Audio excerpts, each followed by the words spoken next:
नमस्कार, capital TV का खास शो राहुल का अग्निपथ देख रहे हैं आप। मैं हूं आपके साथ पूजा। नीट पेपर लीक और नेट एग्जाम रद्द होने के बाद राहुल गांधी इन दिनों एक नई तरह की राजनीति करने में लगे हैं। पर सच्चाई यह है कि राहुल गांधी को लाखों छात्रों के भविष्य से कोई लेना देना नहीं है। वो सिर्फ इस विषय पर अपनी राजनीति चमकाना चाहते हैं।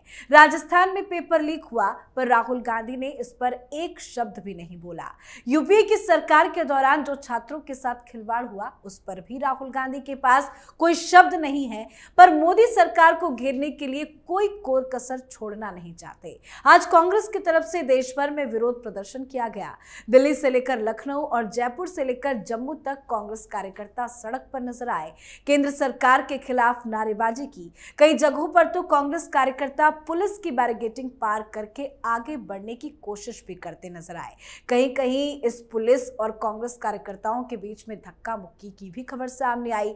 लखनऊ में कांग्रेस के प्रदेश अध्यक्ष अजय राय को हिरासत में भी लिया गया। साथ ही अलग अलग जगह से कईयों को हिरासत में लेने की खबर सामने आई। मतलब जमकर बवाल करने की पूरी कोशिश आज कांग्रेसियों ने की। तो नीट और नेट विवाद पर कांग्रेस की राजनीति क्या चल रही है, आज इसी पे चर्चा करेंगे। मेरे साथ स्टूडियो में मौजूद है कैपिटल टीवी के एग्जीक्यूटिव एडिटर राजीव जी। सर, आपका बहुत बहुत स्वागत है। धन्यवाद। आज जो कांग्रेस पार्टी ने अलग अलग जगह पे विरोध प्रदर्शन किया, जिस रणनीति से वो सड़क पे उतरे थे, क्या वो रणनीति उनकी सक्सेस हो पाई है? देखिए, सबसे बड़ी बात तो ये है कि कांग्रेस पार्टी ने विरोध प्रदर्शन किया। यानी कि कांग्रेस पार्टी कौन है? कांग्रेस पार्टी मतलब गांधी नेहरू परिवार। तो क्या गांधी नेहरू परिवार का कोई व्यक्ति सड़क पर उतरा? अजय राय को हिरासत में लिया गया। क्या प्रियंका वाड्रा उत्तर प्रदेश में सड़कों पर प्रदर्शन कर रही थी? क्या राहुल गांधी ने प्रेस कॉन्फ्रेंस करने के अलावा कहीं प्रदर्शन में अपनी भूमिका निभाई? वो प्रेस कॉन्फ्रेंस करके यही जताना चाह रहे थे कि देखो भाई, जो प्रधानमंत्री नरेंद्र मोदी हैं वो मनोवैज्ञानिक तौर पर टूट चुके हैं चुनाव के परिणाम आने के बाद। अब ये बताइए कि जो चुनाव जीतता है वो मनोवैज्ञानिक तौर पर टूटेगा या फिर जो चुनाव हारेगा वो मनोवैज्ञानिक तौर पर टूटेगा? पागलपन तो राहुल गांधी के अंदर दिख रही है।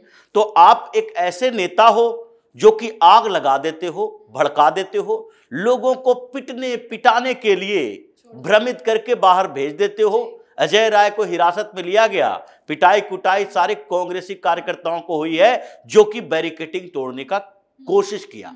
जो बैरिकेडिंग तोड़ना भी चाहा उन लोगों को खींच खींच कर ले जाया गया है, क्योंकि इनके नेता राहुल गांधी ने उनको सड़कों पर भेजा ही इसलिए था कि जाओ पिटाई करवाओ और हम प्रेस कॉन्फ्रेंस करेंगे, फिर जाकर 10 जनपद में छिप जाएगा। लेकिन सर, ये आपने सवाल बहुत अच्छा किया। इतना बड़ा विरोध प्रदर्शन की इनकी तैयारी थी, कम से कम कोई बड़े नेता तो नजर आते सड़क पे। राहुल गांधी नहीं आ सकते थे, प्रियंका आ जाती, या कांग्रेस का कोई बड़ा नेता सड़क पे आज क्यों नहीं नजर आया? क्योंकि इन लोगों को पता है कि ये मुद्दा ऐसा नहीं है जिसमें जन सैलाब उभर जाएगा।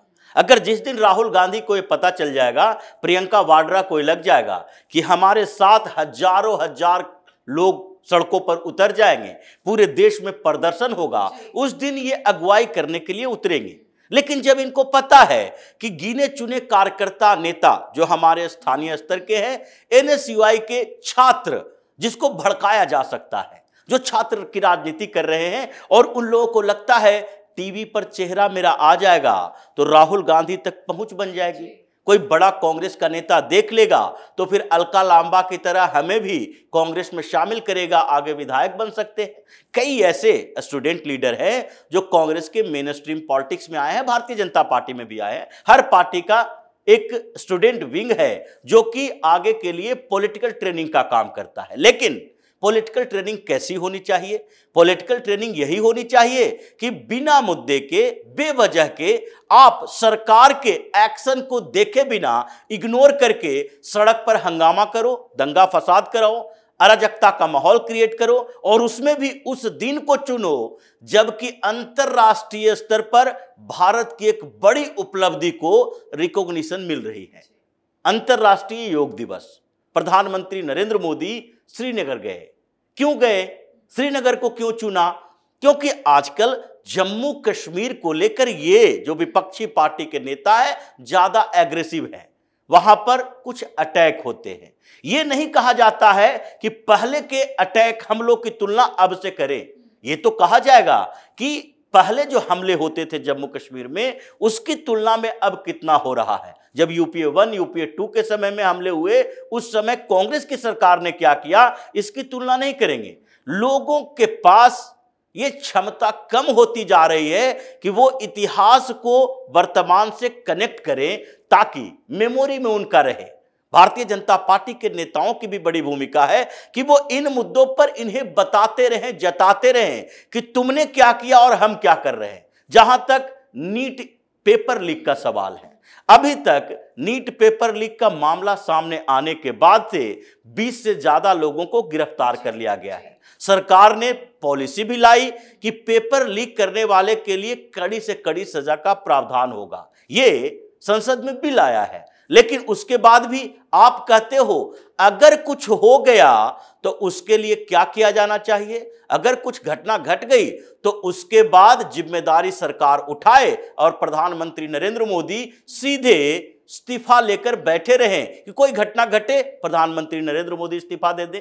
ये राहुल गांधी तो नहीं पूछते अपने नाना परनाना जी से कि जवाहरलाल नेहरू 1962 में चीन के आक्रमण के बाद, जब चीन ने इतना बड़ा आक्रमण किया, भारत के हजारों एकड़ जमीन पर कब्जा कर लिया, भारतीय सेना के बारे में कहा गया इन लोगों की करतूतें थी, ये जवाहरलाल नेहरू की करतूत थी कि भारतीय सेना सम्मानजनक तरीके से पीछे की तरफ हट रही है और आप पूरे नॉर्थ ईस्ट को खाली करते हुए जा रहे थे। एयरफोर्स को हमले के लिए बोले नहीं, ऑर्डर नहीं दिए। और इससे पहले आपके तिब्बत की पॉलिसी थी जिसके कारण चीन को उकसावा मिला। चीन के साथ आपने संबंध खराब करने के बदले पहले से ही सचेत नहीं हुए। इसलिए जवाहरलाल नेहरू क्या 1962 के वार के बाद तुरंत इस्तीफा दे दिए थे। इतना बड़ा इनके ऊपर आरोप लगा।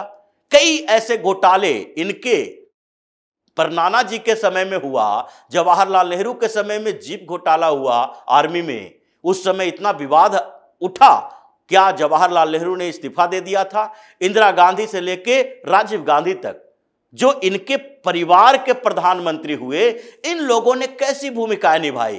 क्या किसी भी ऐसे आरोप की जिम्मेदारी उठाई? बोफोर्स कांड में राजीव गांधी का सीधे नाम इनके पूरे परिवार का था। क्या राजीव गांधी ने राजनीति से संन्यास ले ली? सरकार गिर गई इनकी, हार गए चुनाव, फिर भी अगली बार चुनाव लड़ेंगे, प्रधानमंत्री बनने के तरीके डेवलप करेंगे, दौड़ में रहेंगे।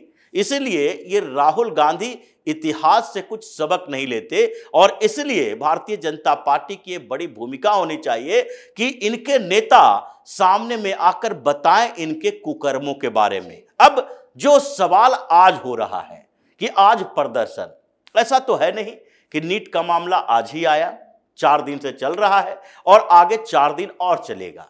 तो आप एक मानते कि देखिए भाई 21 जून को अंतरराष्ट्रीय योग दिवस है, पीएम मोदी इतना बड़ा कार्यक्रम करने उस जगह पर जा रहे हैं जो अंतरराष्ट्रीय स्तर पर केंद्र बना हुआ है। जम्मू कश्मीर एक विवादित क्षेत्र बना दिया इन कांग्रेसियों ने, उसको सोल्व करने की कोशिश कर रहे हैं, कश्मीर के लोगों से मुलाकात कर रहे हैं, वहां पर एक लोकतांत्रिक व्यवस्था डेवलप करने की कोशिश कर रहे हैं और पूरे हिंदुस्तान नहीं पूरी दुनिया में योग मनाया जा रहा है। ये योग मनाया जो जा रहा है, योग दिवस बना, ये इसके लिए तो भारत की बड़ी जीत मानी जाती है, भूमिका मानी जाती है। आपने योग को प्रचारित किया लेकिन अंतरराष्ट्रीय स्तर पर इतना सम्मान नहीं दिलवाया। आज सरकार है जो इसी योग को, योगासन को एक स्पोर्ट्स में शामिल करने वाली है जिसको ओलंपिक में जगह मिलेगी, लेकिन उस बड़े आयोजन के समय आप सड़क पर प्रदर्शन करते हो। अंतरराष्ट्रीय मीडिया में भी योग दिवस के लिए कामयाबी की बातें की जाएगी, अलग अलग जगहों से तस्वीरें होगी और उस समय ये तस्वीरें भी ये लोग खिंचवाने के लिए तैयार हैं कि देखो छात्रों को, यहां के युवाओं को पुलिस घसीट कर ले जा रही है। पुलिस अगर घसीट कर न ले जाए तो क्या करे? पुलिस क्या बैरिकेड लगा के पीछे खड़ी रहे और ये लोग बैरिकेड तोड़कर पुलिस वालों पर हमला करें?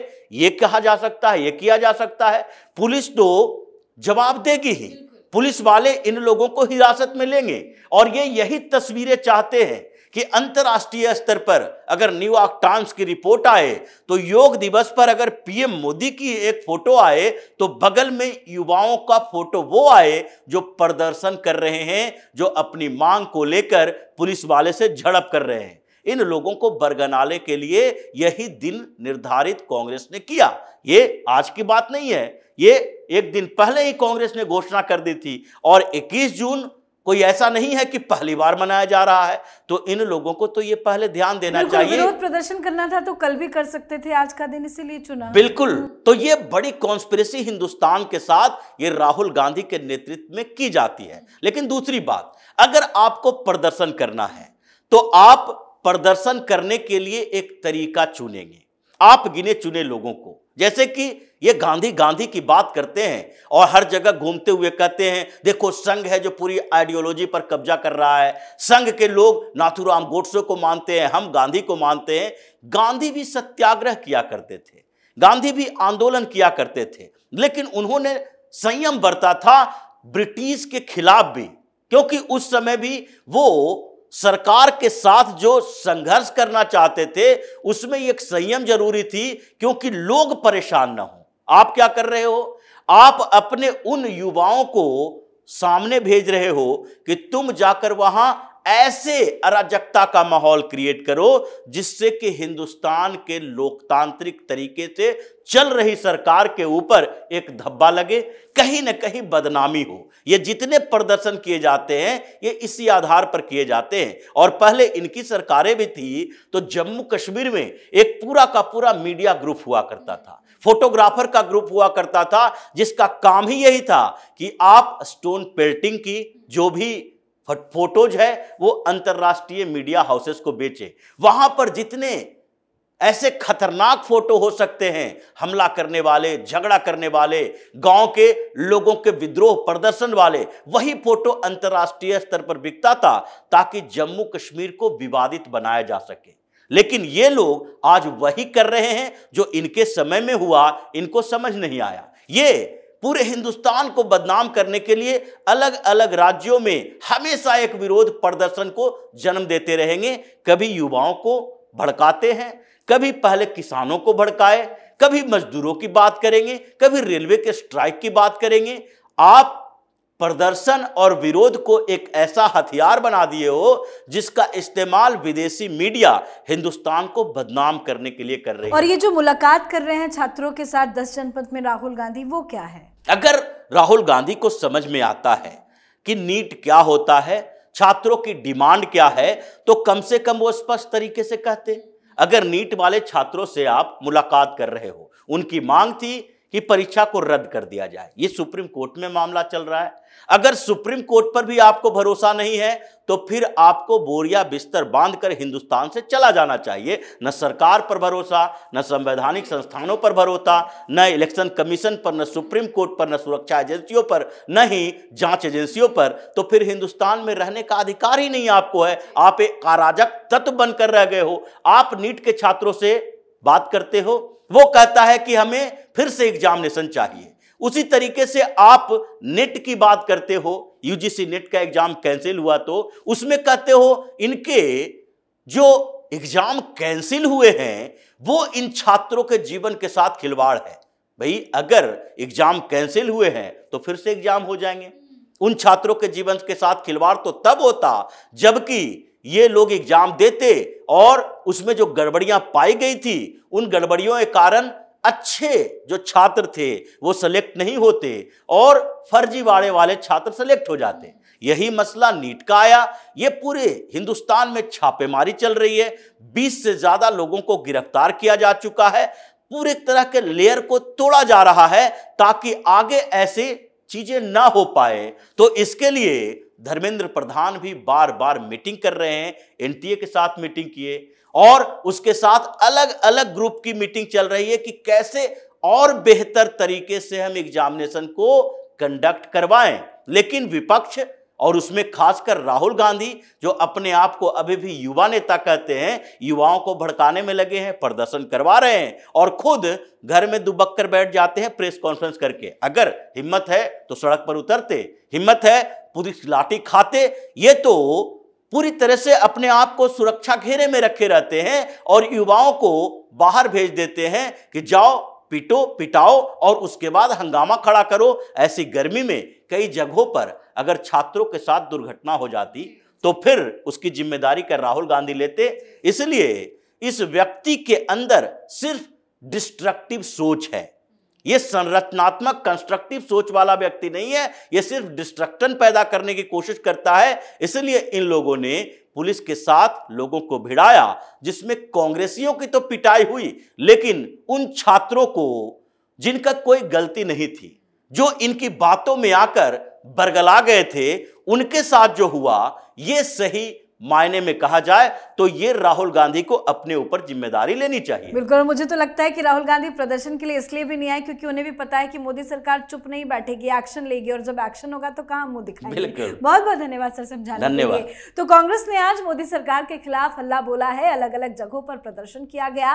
नीट परीक्षा को कैंसिल कर दोबारा परीक्षा कराने की मांग को लेकर कांग्रेस आज सड़क पर उतरे। तो वहीं नीट छात्रों का एक प्रतिनिधिमंडल राहुल गांधी से मिलने उनके आवास जनपद पर पहुंचा था। राहुल गांधी ने छात्रों को समर्थन देने की बात भी की है, पर यह बवाल क्यों मचा है, कांग्रेस क्या चाहती है, ये आप अब अच्छे से समझ गए होंगे। आप अपनी राय कमेंट कर लिखें। देखते रहिए कैपिटल टीवी। नमस्कार।